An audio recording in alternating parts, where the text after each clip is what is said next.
औज़ुबिल्लाहिमिनश्शैतानिर्रजीम बिस्मिल्लाहिर्रहमानिर्रहीम अल्लाहुम्मा सल्लि अला सय्यदिना व मौलाना मुहम्मदिन मादिनिल जूदि वल करम व अला आलिहि व बारिक वसल्लम। मोहतरम ख़वातीन व हज़रात, अस्सलामु अलैकुम। हम अक्सर बात करते हैं कि कायनात की हर चीज़ आका सल्लल्लाहु अलैहि व आलिहि वसल्लम से मोहब्बत करती है, आका सल्लल्लाहु अलैहि वसल्लम का शऊर रखती है। मस्जिद नबवी का वो सतून जिसे टेक लगा के आका सल्लल्लाहु अलैहि वसल्लम जुम्मे का खुतबा दिया करते थे, जब उसकी जगह मिंबर बना लिया गया तो कैसे वो बच्चों की तरह फूट फूट के रोया था। और जब आका सल्लल्लाहु अलैहि वसल्लम ने उसे अपने सीने से लगा के दिलासा दिया तो वो चुप हुआ। ये कैसी कुर्बत है, ये कैसा इश्क है।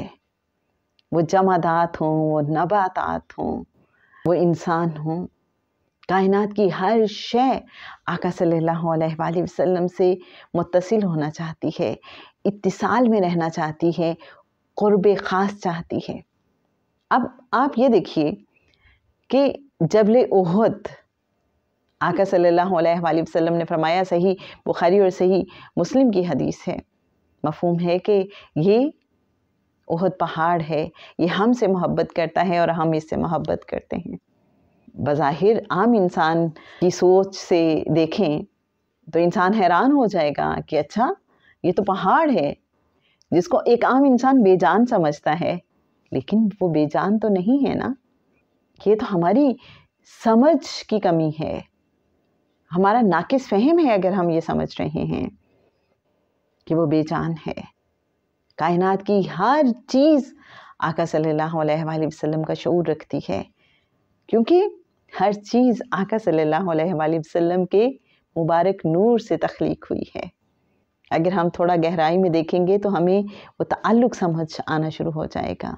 एक बात कल मेरी एक बहुत करीबी अज़ीज़ दोस्त बता रही थी, किसी खातून के रेफरेंस से, उनकी जाने वाली कोई खातून कहती हैं कि वो खातून जब मदीना मुनव्वरा गईं, वहाँ वो जबल उहद पे भी गईं, उनके ज़हन में न जाने क्या आया कि ये वो पहाड़ है जो आका सल्लल्लाहु अलैहि वसल्लम से मोहब्बत रखता है और आका सल्लल्लाहु अलैहि वसल्लम इससे मोहब्बत करते हैं। तो कहती हैं कि दिल में ख़याल आया कि क्यों ना इसकी कुछ मिट्टी में अपने वतन ले जाऊं, एक मुबारक एक कीमती चीज़ समझ के।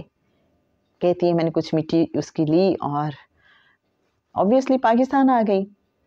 लेकिन जब यहाँ मैं आई तो मेरी तो अजीब फीलिंग्स, बजाय ये कि वो उस मिट्टी से मुझे कुछ करार, कुछ चैन महसूस होता, कुछ उससे मैं कुछ और तरह की निस्बत महसूस करती, मेरे अंदर ये बेचैनी कि मैंने उस मिट्टी को मदीना से दूर कर दिया, जुदा कर दिया।